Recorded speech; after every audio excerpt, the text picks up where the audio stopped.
Hello, everyone, and welcome to the Silman Group page. Thank you so much for joining us today. My name is Oni Silman, and I'm a real estate agent with Keller Williams Memorial, and I have with me here today the lovely Karina Rodriguez, who is a financial consultant with Xfinia Financial Services. How are you? Good. Thank you for the invitation. Absolutely. So one of the things that Karina put together today is 5 financial feats you need to conquer before the holidays. So as a real estate agent, I believe it is one of our important parts of our job to be contributing to your legacy. And by helping you reach your real estate goals, we help to contribute to that. But there's another very important part to that, and that is your financial stability, your financial soundness. And with the holidays coming, Black Friday and Thanksgiving, it is we encourage you to ask yourselves, are you financially sound? And so we're going to be talking about 5 tips today that you need to be thinking about to make sure that you are financially sound. And so we think it is so important before the holidays because for these simple reasons. And then let me give you a few numbers. The National Retail Federation, which is a trade association with retail companies, says that sales are projected to increase by 4.1%. That's pretty amazing, isn't it, Karina? Given the fact that there was so much financial flux with the raising of interest rates this year. People are still spending. Yes. And to drive it even further, they're saying that estimated there is going to be $1,007 that each of us are going to spend. I know I'm not spending that much for the holidays. Are you, Karina? And that is only during Black Friday or through the holidays? Through the holidays, period. Like $1,007 each of us. Like my husband and myself will be spending. Wow. So I'm like, I'm not spending that much. For an average, that means that a lot of people are spending a lot of money, way more than that. Way more than that. Yeah, that's correct. Yeah. So that is why it is so important to sit down and consider these 5 tips that we're going to be giving you, because you need to be asking yourself before you start shopping what you need to do financially to get yourself sound, to be financially sound. So tip number 1, have a budget before you start shopping. So what exactly does that mean, Karina? Well, that means that we cannot go and swiping our credit card without a plan. We need to know how much we're going to be spending, so we do not overspend, get in debt, or totally get out of control. So how exactly do we set a budget? Very good question. The easiest way to do a budget is separating the necessary from the unnecessary expenses. What does that mean? Let's imagine we lose our job. What expenses could not stop regardless? Mortgage payment, groceries, utilities, insurance, car payment, that cannot stop. What expenses will stop immediately? Dining out, entertainment, shopping, clothing, vacationing, donations, private schools, extracurricular activities. All of that will stop immediately. No, absolutely. So we need to make sure we know exactly how much of our money we are spending in the necessary expenses and how much on the unnecessary expenses. Because from these unnecessary expenses is that our budget for shopping is going to come out. And also that's from these is that we carve out money for our savings. So it's very important that we are aware that perhaps we are going to have to spend less money in dining out or in entertainment while we are doing the holiday shopping. Oh, okay. So tip number 2, do not get into additional debt, the D word. What does that mean, Karina? Well, that will happen if we we don't have a budget, Yeah. if we don't know exactly how much we will be spending. Mm-hmm. So it's very important that we do not overspend. If that means if we are getting into debt Okay. in order to do our holiday shopping, that means that we are not able to afford that holiday shopping. Credit cards could be very expensive. I've seen them as high as 24, 29%. Are Especially you serious? absolutely serious. Especially the store credit cards, those are the most expensive ones. There is no savings or investment that can guarantee a 24 or 29% without taking a substantial amount of risk. So why am I going to be paying someone else's a 24 or 29% return if I'm getting in the bank less than 1% on my money? Yeah, I That get like a doesn't make penny any a sense. month. Yeah. Yeah, that doesn't make any sense. It's not an efficient use of your money. No, not at all. No. So we should know exactly how much we are able to afford. There's nothing wrong with using the credit card. We can get the points, the miles, the cashback, but we need to make sure we pay off completely that balance Gotcha. at the end of the month, so we don't incur in any fees or interest payments or anything. I mean, because I use credit cards a lot during the holidays. So if you were to say to me that I can't use my credit cards, I'd be like, well, no, that's leverage for me. So it's good. So you're just saying that we just need to make sure that we pay it completely off, no interest, Exactly. pay it completely off. Okay. So what about managing the expectations of family members during the holidays? Because, like for instance, your children, they come to you, hey mom, hey dad, I've got this list and it's a mile long of all the things that they want. How do you manage the expectations of theirs to, especially if their list is going to blow the budget? That is an excellent lesson we can teach our children. We can teach them that we are in a budget and that they can decide if they want 3 inexpensive gifts or perhaps one that is more expensive, but we can tell them exactly how much we are going to allocate for each person, and we are not going to go above that budget. By teaching them that we are disciplined with our decisions and our financial decisions, they are going to mirror that when they are in charge of managing their money. And we need to set that by example. So we just tell them, this is the holidays are not all about spending and gifting. It's about spending time together. That as is well. so true.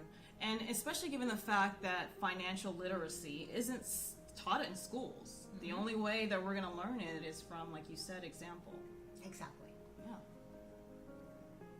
So tip number 3, do not deplete your emergency funds. So we just got through talking about debt and not doing that. How is that different with an emergency fund?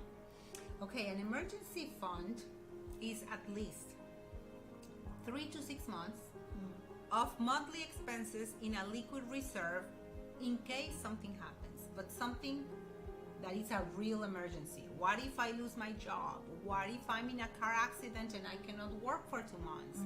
What if I need a repair, major repair in the house, perhaps the AC, the heater, the roof, or a major repair in my car? That's an emergency. We cannot deplete our emergency fund because we are going to do Christmas shopping. No. That is not an emergency. No, it's not, is it? So we need to keep our liquid reserve for those emergencies. If for those emergencies, if we depleted that, then if something arises, where do you think that money is going to come from now? Credit cards. Credit cards. And now we are going to get in a deeper problem, and it's going to be harder to get out of that. And with those interest rates that you just got through talking about, that is even more of digging the hole. Yes. So we should not deplete our emergency fund. That means if we are accessing our emergency fund for a holiday shopping, that means that we are not living within our means, and we are overspending. Okay.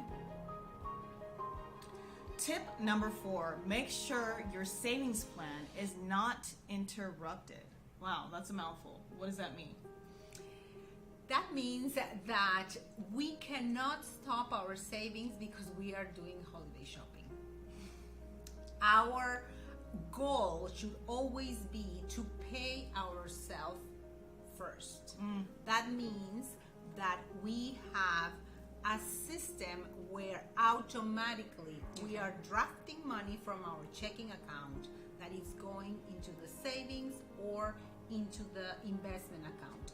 We don't touch it, we don't see it, and we adjust our spending to whatever is left in our checking account. The more time we allow for this money to grow, the easier it's going to be to accomplish our financial goals. And if we are stopping that savings, those savings, because of holiday shopping or for any other event, then it's going to be the summer vacation, and then it's going to be the graduation, and then we are not going to have that discipline. Yes. If we are going to have to stop our savings to do the holiday shopping again, that means that we are overspending and we are not living within our budget.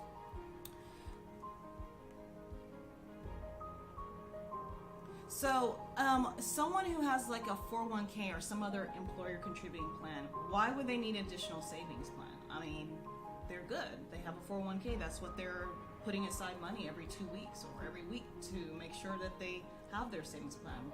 How do you speak to those people? It's very good that we have access to 401k plans, especially if we have a matching contribution from an employer. But we have limitations on how much we can save per year in 401ks. With our experience, once we are developing financial plans, we see that usually the savings on 401ks are not enough to accomplish the goals of this person or this family, especially if they don't have a lot of time to accumulate those savings to accomplish those goals. So it's very important. The sooner we can, we need to do a complete analysis and see exactly where we are standing, how much assets we have, how much debt, what our goals are, and how much we need to be saving every month to accomplish those goals. Oh, wow. Okay, wow. So even with a 401k, that doesn't necessarily mean that we're good. We still might need some additional savings on top of that. Yes, and that's why exactly we need to know exactly how much so we can accomplish those goals.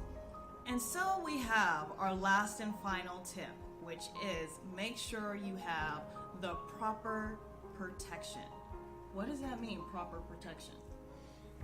It means not only having a simple life insurance policy, really, because the odds of us dying young is very slim. The real risk that we have is developing a long-term illness, at least temporarily, during our working years. And that risk is only increasing as medicine advances and our life expectancy is being extended. What we mean by proper protection is having a policy that not only pays if I pass, it pays also if I get sick with a long-term illness. That's what we mean. So it's different than your life insurance policy that you get at your job, because that's only if you die. You also need something, from what you're saying, if you develop like a terminal illness. Exactly, and it doesn't have to be only terminal illness. It could be a chronic or a critical illness. Oh, wow. Some employers might offer short-term disability, long-term disability, but not all of them, and not for 100% of your income. It's only for a percentage of your income most of the times. And when you have protection through your job, it's very good that you get that as a benefit. But that protection, it's only good as long as we are working for the company. What if we want to become independent and start our own business? We need something that is ours that we can take wherever we go. And the sooner we get it, the better it's going to be, because it's going to be more cost effective, and also we're going to have bigger chances of qualifying. So we need to get from our employer whatever we can get that is given to us as a benefit for free, and any additional protection, we need to have it private, that it's ours, that we can take wherever we go. Oh, okay. So can you expound on why it is important for families to have proper protection and what that actually means? Very good. Let me give you a very simple example. Let's assume we have a couple. They have their own home. They just bought their new home, and the mom stays home taking care of little children, and the dad goes and works. He's the breadwinner. Which is a lot of my clients. They like you said, they just bought a new home, and the husband is the primary breadwinner of the house. Yeah. Okay. So let's think for a minute. What will happen to that family if something happens to the breadwinner? How is she going to be able to pay for the mortgage and to maintain that standard of living, given the fact that most likely she has not been working for a few years? Yeah. It's going to take her some time to launch her career and eventually increase her pay and make whatever he was making.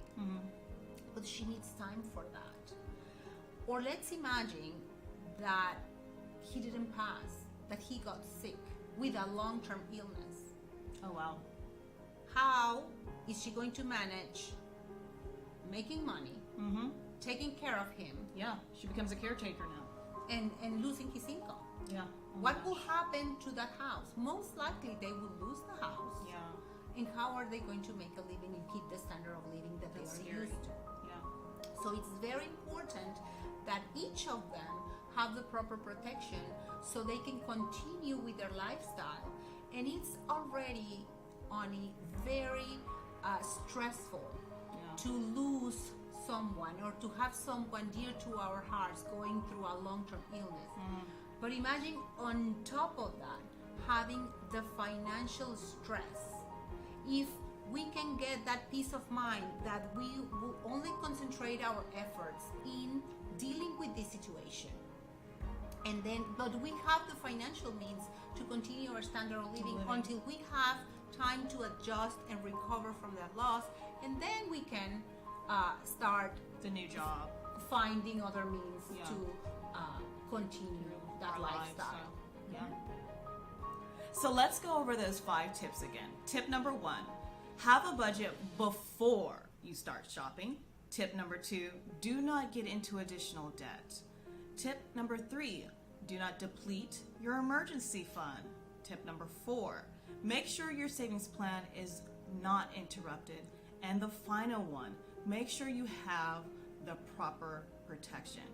So, having said those 5 tips, if you've been with us and you say to yourself, you know what, I don't know if I'm reaching my financial goals, or you absolutely know, no, I'm nowhere near that, then I would encourage you to sit down with Karina for a complimentary consultation.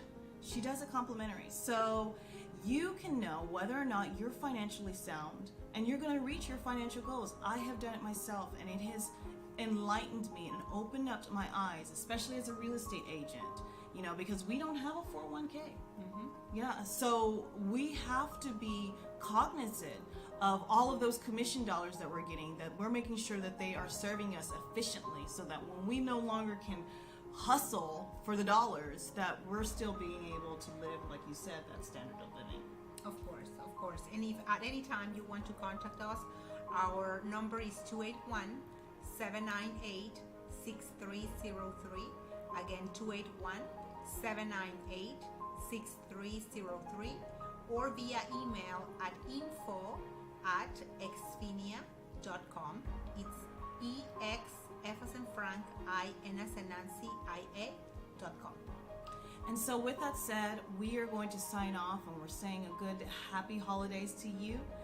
We wish you the best as you sit down for turkey and Black Friday deals. Make sure that you're staying in a budget. budget. Have a good day. All right. Bye-bye. Bye.